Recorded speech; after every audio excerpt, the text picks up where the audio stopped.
So this video is a tutorial about how to use LiveBinders. LiveBinders is a web page, so it can be accessed through any web browser. Just go to www.livebinders.com and we'll bring you to the home page. Now, the first thing you do have to do is you do have to create some login information. So if you simply go over here to sign up and click on that, you can basically just put in your information here. So you will need a username. I just shortened my school email address. Email again, a little password to make sure that that all works. I don't typically subscribe to things, but if you do, go right ahead.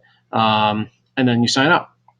Now, once you have that all set, when you go back to the home page at any point in time, you will have to log in. So to log in, you simply go up here to log in, click on that, and you will type in your password. Now mine's already saved in there for me, so I've done this before. And we hit log in. And it will bring you to where all your binders are stored. Now, I already have all these binders created. If you wanted to create a new binder, you can definitely do that. All you do is simply go over here and click on New Binder. You type in the binder name, which is one of the few required parts, so a short description of it. I typically don't do the tags, but you can if you'd like. I usually organize mine as educational, and I typically make them public. I don't really care if other people see what I'm doing, and then you just hit create binder. Now, instead of going through that entire process with you, I'm going to show you one that I've already been working on. So if I go back to mine, okay, we're not going to create the new binder, but I have all of my binders here, and I can click on really any one of them. So let's if I say I click on my ecology project. We've been working on this at the end of the 2014-15 school year with the science department. So if you take a look, what's coming up here, guys, just some content that we have. So it goes through a bunch of different things. The cool thing is this is just in view mode. You can go to edit mode. The neat thing about this is when you edit the binder, you can put all sorts of different content into the binder. So it doesn't have to be any sort of one specific thing. If you have something saved in a place, if you like a web page, however it works, you can put that information in there. So for instance, if we go to the resources page that we made, there's a whole bunch of information in here. So you can embed slideshows. That's pretty neat from your Google Drive. That's a neat feature to it. You put videos in. Certainly you can add pictures.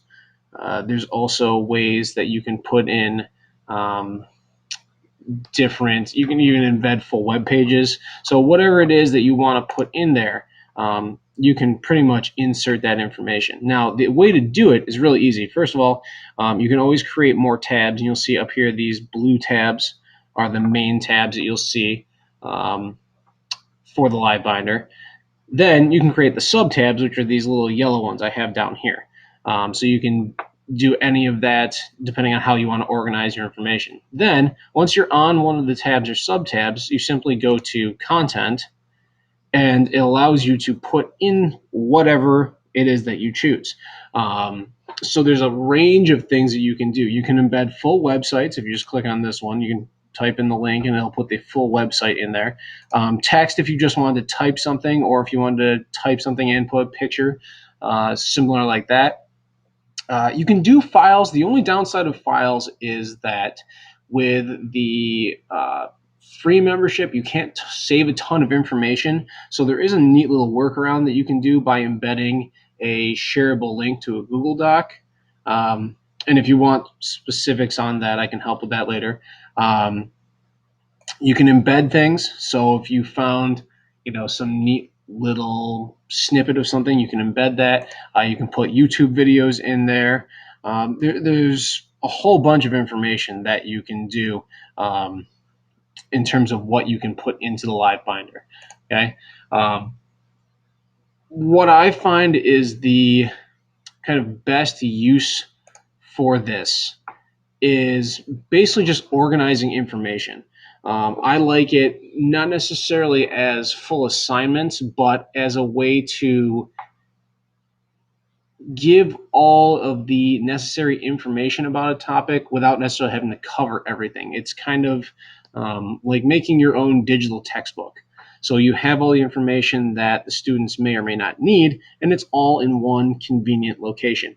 And once you do that, so I'll just click on one. I was working on a cells and biochemistry one. Once you have this stuff done, you simply have to give the link. Okay. So all you have to do, you can obviously use any of these to share it, or you can embed it, or just simply copy and paste the URL, and then the students have them. They have all access to it. And the nice thing is they won't be able to edit it. They can just see it, and they don't have to have any sort of special privileges to see the information. It's open to anybody that wants to look at it. So that's the basics of using a LiveBinder.